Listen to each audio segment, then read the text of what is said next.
Hello student, स्वागत है आपका आपके अपने अभी ट्रिपल सी क्लास में। मैं हूं सोनू सक्सेना। आप देख रहे हैं अभी ट्रिपल सी क्लास। आज की इस क्लास में मैं ट्रिपल सी से संबंधित जो आपके लिब्रे ऑफिस होता है उससे मैं आपको 20 टॉप मोस्ट इंपॉर्टेंट क्वेश्चन के बारे में डिस्कस और उसके आंसर के बारे में जानेंगे, जो कि ट्रिपल सी के एग्ज़ाम में मान के चलिए 40 से 45 क्वेश्चन ज़रूर ही पूछे जाते हैं। तो जो भी बच्चे ट्रिपल सी की तैयारी कर रहे हैं अक्टूबर या नवंबर में जिनका भी एग्ज़ाम है, ये क्लास को ज़रूर देखें, पूरा देखें और एक कॉपी पेन लेके ज़रूर बैठ लिया करिए। आपके ट्रिपल सी के साथ साथ कंप्यूटर के अन्य एग्ज़ाम के लिए भी ये क्लासेस हैं, आप देख लिया करिए और अपने दोस्तों तक ज़रूर शेयर किया करिए। मैं हमेशा आपसे एक ही चीज़ मांगता हूँ कि आप क्लास को सब्सक्राइब ज़रूर कर लिया करिए, लाइक कर दिया करिए और शेयर कर दिया करिए, जिससे भी आपके दोस्तों को भी हेल्प मिल सके। तो आज की इस क्लास में चलते हैं मैं और स्टार्टिंग करते हैं पहले क्वेश्चन पे। तो देखिए, पहला क्वेश्चन दिया है आज की इस क्लास का, निम्न में से लिब्रे ऑफिस कैल्क में नंबर का अलाइनमेंट कौन सा होता है। तो नंबर अलाइनमेंट पूछ रहा है। तो देखिए, राइट, लेफ्ट, सेंटर, ऑल। तो डायरेक्टली आंसर पे चलते हैं। तो इसका जो करेक्ट आंसर हो जाएगा आपका हो जाएगा ए, पहला ही हो जाएगा। देखिए यहाँ पे मैं ए को हाईलाइट कर दे रहा हूँ, ठीक है। तो ये आपका हो जाएगा राइट हो जाएगा, ठीक है। तो आप कमेंट करके बताया भी करिए आपको ये क्लास कैसा लगा। मुझे मोटिवेशन मिलता है कि मैं आपके लिए आगे और भी अच्छा क्लास बना सकूं। सब्सक्राइब ज़रूर कर दिया करिए, आगे बढ़ने के लिए हमें मोटिवेशन मिलता है। तो आप अपना समझदार हैं ही, ठीक है, तो कर सकते हैं, कोई आपको पेमेंट नहीं करना है। नेक्स्ट क्वेश्चन कह रहा है, निम्नलिखित में से कौन सा option zoom Libre Office Calc का है, यानी कि इसमें से कौन सा जूमिंग है, पेज जूमिंग की बात कर रहा है। तो ऑप्शन आप देख लीजिए, 4 ऑप्शन आपको दिए हैं। ऐसे आपको एग्जाम में भी जब ऑनलाइन देंगे ट्रिपल सी का, तो उसमें से एक को टिक लगाना पड़ेगा, ठीक है।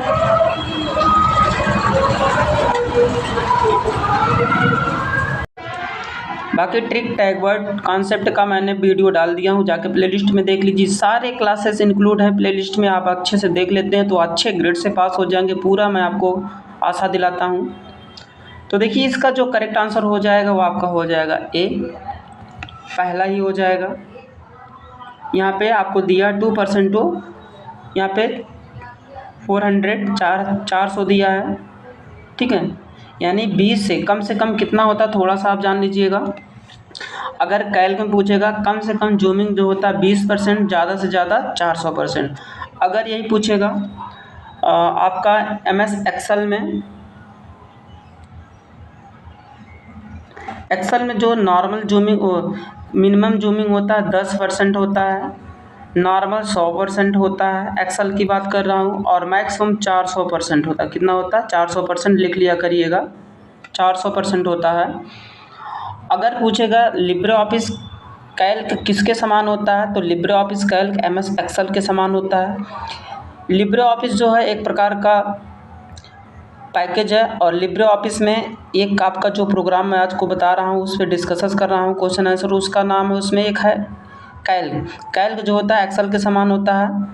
दोनों क्या है, एक प्रकार के कैलकुलेशन एप्लीकेशन सॉफ्टवेयर हैं जिनका प्रयोग करके हम अपने कैलकुलेशन अर्थमेटिकल ना या कंपैरिजन ना मैथमेटिक्स को क्या कर सकते हैं, सॉल्व कर सकते हैं। जोड़ना, घटाना, गुणा, भाग, percentage division, attendance sheet, marksheet, salary slip इत्यादि, इन सभी को हम आराम से एक्सेल या कैल्क पे बना सकते हैं, ठीक है।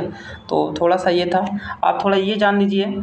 अगर एक्सटेंशन नेम पूछता है कैल्क का एक्सटेंशन नेम क्या होता है, तो कैल्क का जो होता है, कैल्क का एक्सटेंशन नेम जो होता है ODS होता है। क्या होता है? ODS, S for spreadsheet. Excel का जो एक्सटेंशन नेम होता है वो होता है .XLSX होता है, ये एक्सेल का होता है, ठीक है। एक्सटेंशन नेम उपनाम पूछता है, ठीक है।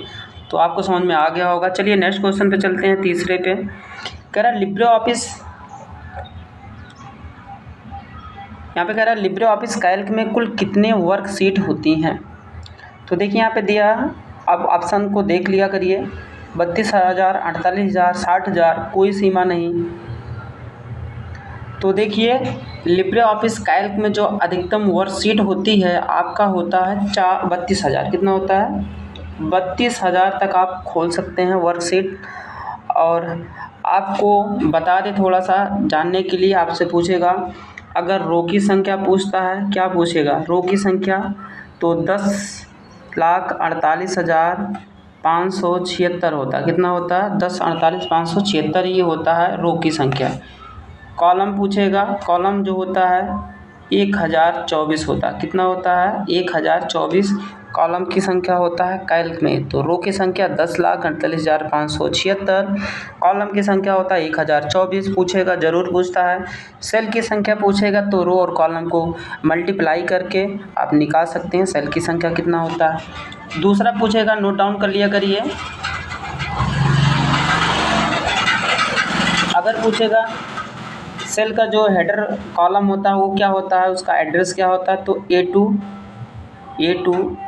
AMJ होता है। ठीक है, ये लास्ट हेडर होता है, AMJ फर्स्ट होता है A2 A से लेकर AMJ तक होता है। ठीक है, अगर एक्सेल का पूछता है लास्ट हेडर तो XFD होता है। ठीक है, तो आपको समझ में आ गया होगा। तो देखिए यहाँ पे मैं थोड़ा सा इमेज भी आपको इंडिकेट कर दिया हूँ, इससे थोड़ा सा जूम करके आपको दिखा देते हैं। तो यहाँ पे देखिए ये आपका जो दिख रहा है ये आपका स्प्रेडशीट का है। यहाँ पे देखिए आपको दिया हुआ है, लिखा भी हुआ है, मीनू बार यहाँ पे आपको दिया, स्टैंडर्ड टूल बार दिया हुआ, फॉर्मेटिंग बार दिया हुआ। ठीक है, तो आप देख लीजिएगा। ठीक है, आगे चलते हैं नेक्स्ट क्वेश्चन पे। नेक्स्ट क्वेश्चन कह रहा है कि फार्मूला जो कि D4 की वैल्यू तथा C2 की वैल्यू से जोड़ने के बाद B2 साल की वैल्यू से गुणा करेगा। तो ये कैसे गुणा करेगा ये आपको बताना है। D4 का वैल्यू है, C2 का वैल्यू है, से जोड़ने के बाद ये दूसरे क्या करेगा, जोड़ेगा, B2 साल की वैल्यू से गुणा करेगा, मतलब उसके बाद B2 की वैल्यू को क्या करेगा, गुणा करेगा। तो इसका कैसे करेगा, क्या फार्मूला लगेगा, ये पूछ रहा है। तो फोर्थ का जो करेक्ट आंसर हो जाएगा आपका हो जाएगा C हो जाएगा। क्या हो जाएगा? C। यहाँ पे देखिए इक्वल D4 प्लस C2 ना, ब्रैकेट मल्टीप्लाई का सिंबल लगा देंगे, B2 कर देंगे ना। ये साल की नहीं बात कह रहा है, तो क्या कर सकते हैं, गुणा कर देंगे। ठीक है, तो यही सही एग्जैक्टली फार्मूला है। आगे चलते हैं नेक्स्ट क्वेश्चन पे, 5वें पे कह रहा है एक कॉलम को सिलेक्ट करने का आसान तरीका निम्न में से कौन सा है। अगर आपको कॉलम को सिलेक्ट करना, क्योंकि आपको रो कॉलम पता होना चाहिए। देखिए यहाँ पे रो कॉलम अगर आपसे पूछता है रो कॉलम क्या होता है, तो थोड़ा सा मैं पीछे आता हूँ। यहाँ पे देखिए जो ये बड़ी लाइनिंग है, थोड़ा सा यहाँ पे आपको इमेज, मैं 5वें पे ही आ जाता हूँ, बना देता हूँ एक इमेज छोटा सा। देखिए ये आपका मान लीजिए स्प्रेडशीट है। ठीक है, इसमें रो और कॉलम की बात पूछ रहा है। देखिए जो ये लाइनिंग पड़ी है, देखिए ये पड़ी लाइनिंग है, इसे बोलते हैं रो, और जो ये खड़ी लाइनें हैं जो यहाँ पे ये दिया है इसे कॉलम बोलते हैं। ठीक है, जो बीच में ये गैपिंग आपको दिया है। ठीक है, तो ये रो कॉलम होता है, आपको समझ में आ गया होगा। तो उसे सेलेक्ट करने का आसान तरीका पूछ रहा है। तो 5वें का जो करेक्ट आंसर हो जाएगा वो आपका हो जाएगा C। यहाँ पे देखिए C दिया है, इसका जो करेक्ट आंसर हो जाएगा आपका हो जाएगा C। ये देखो मैं टिक कर दिया हूँ। कॉलम के सबसे ऊपर सेल से नीचे तथा ड्रैग करके सिलेक्ट कर सकते हैं। माउस के पॉइंटर को ले जाकर टेक करना, लेफ्ट बटन दबा के नीचे ड्रैग करना, खींचना है, सिलेक्ट हो जाएगा। ठीक है, चलिए चलते हैं 6 पे। लिब्रे ऑफिस कैल्क के अंतर्गत सबसे ऊपर कौन सा बार होता है, आपको अच्छे से पता होगा।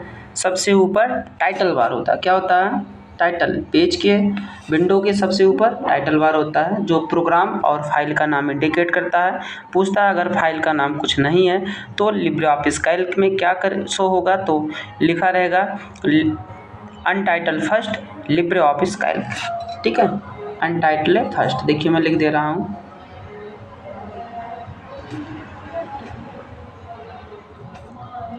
D है फर्स्ट। ठीक है, आगे चलते हैं 7 पे चलते हैं। लिब्रे ऑफिस कैल्क में वह कौन सा फंक्शन है जो सिर्फ डेट शो करता है, सिर्फ डेट को ही शो करेगा, बाकी कुछ नहीं करेगा, फंक्शन है। ठीक है, फंक्शन जो होता है पहले से निर्धारित फार्मूले की तरह होता है, जो कैल्क या एक्सेल में किसी भी ना कार्य को करते हैं, जैसे कैलकुलेशन को सॉल्व करते हैं। तो इसका जो करेक्ट आंसर हो जाएगा वो आपका हो जाएगा क्या, आप भी गेस करके बताया करिए। तो हो जाएगा टुडे, क्या होता है, टुडे हो जाएगा TODAY। देखिए यहाँ पे आपको दिया हुआ बी ऑप्शन टुडे। जैसे आप लिखेंगे इक्वल एक्सेल या कैल्क में टुडे ऐसे लिखेंगे, ब्रैकेट को बंद कर देंगे, सेम इंटर करेंगे तो आपका क्या आ जाएगा, डेट शो हो जाएगा। ठीक है, आगे चलते हैं। नेक्स्ट कह रहा है स्प्रेडशीट में सबसे नीचे वाली रो तक जाने के लिए हम कौन सी शॉर्ट की कुंजी का प्रयोग करते हैं। तो 8 का जो करेक्ट आंसर हो जाएगा वो आपका फर्स्ट हो जाएगा। ठीक है, क्या हो जाएगा, कंट्रोल प्लस डाउन एरो, नीचे का एरो। ऐसे आप देखेंगे 4 एरो बना होता है, यहाँ पे आपको मैं बना देता हूँ। ऐसे 4 एरो बना होता है, आप देखे होंगे। ठीक है, तो ये डाउन वाला एरो हम क्या करेंगे, नीचे वाला एरो को क्लिक करेंगे। ठीक है, तो हो जाएगा। चलिए नेक्स्ट क्वेश्चन में चलते हैं 9 पे। निम्न में से कौन सा फार्मूला सही है। आज BC क्वेश्चन लिया, बहुत इंपॉर्टेंट क्वेश्चन है अभी आपके अक्टूबर नवंबर के एग्ज़ाम के लिए। बाकी अन्य तैयारी भी अगर आप कर रहे हैं तो ज़रूर वीडियो को पूरा देखिए, नोट डाउन कर लिया करिए। तो कौन सा फार्मूला सही है भैया, 9 का जो करेक्ट आंसर हो जाएगा वो आपका हो जाएगा D, equal max A1 colon A2। Max function का प्रयोग करके बड़ी संख्या को चेक करता है। जैसे अभी मैंने 10 संख्याओं को बड़ी लिख दिया 8 5 7 6 सेल में ना। जैसे अभी मान लीजिए मैं आपको प्रैक्टिकल वीडियो भी आपके लिए बना दूंगा, अगर आप कहेंगे तो कमेंट करके आप बताइए कि आपको क्या एक्सेल का वीडियो चाहिए, तो मैं एक्सेल का पूरा वीडियो आपको बना दूंगा। अभी मैं आपको MS वर्ड के बारे में आपको प्रैक्टिकली भी वीडियो बना रहा हूँ, जो कि अभी थ्योरी आज बना रहा हूँ तो आपके लिए।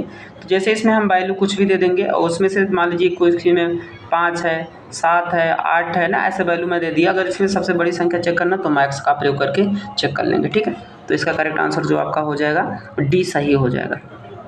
चलिए 10 पे चलते हैं। लिब्रे ऑफिस कैल्क में लास्ट रो तथा लास्ट कॉलम का नाम क्या होता है। अभी जस्ट मैंने आपको बताया था, तो AMJ बताया था ना, तो इसका जो करेक्ट आंसर हो जाएगा आपका फर्स्ट हो जाएगा 10 48 576 AMJ। ठीक है, 11 पे चलते हैं।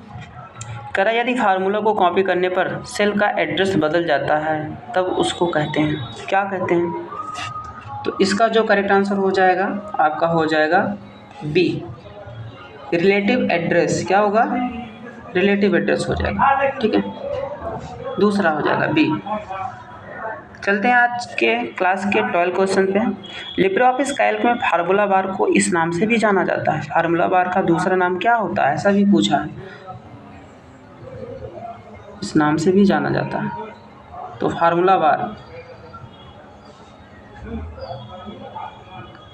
तो इसमें दिया फंक्शन बार, उसके बाद आपको दिया नेम बॉक्स, इनपुट लाइन, इनमें से कोई नहीं।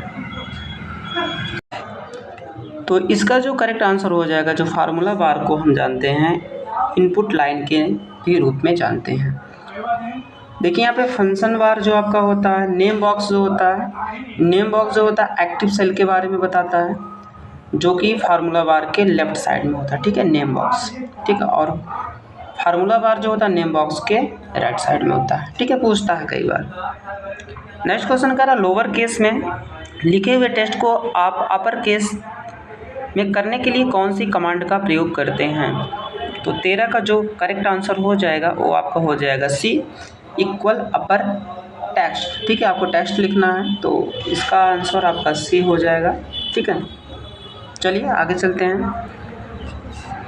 लिब्रे ऑफिस कैल्क में किसके द्वारा रो का प्रतिनिधित्व कर सकते हैं, किसके द्वारा रो का हम प्रतिनिधित्व कर सकते हैं। तो देखिए इसका जो करेक्ट आंसर हो जाएगा आपका हो जाएगा C। देखिए दिया A1 B1 C1। ठीक है, तो इससे हम क्या कर सकते हैं, इससे हम जान सकते हैं। ठीक है, रो ना। चलिए आगे चलते हैं।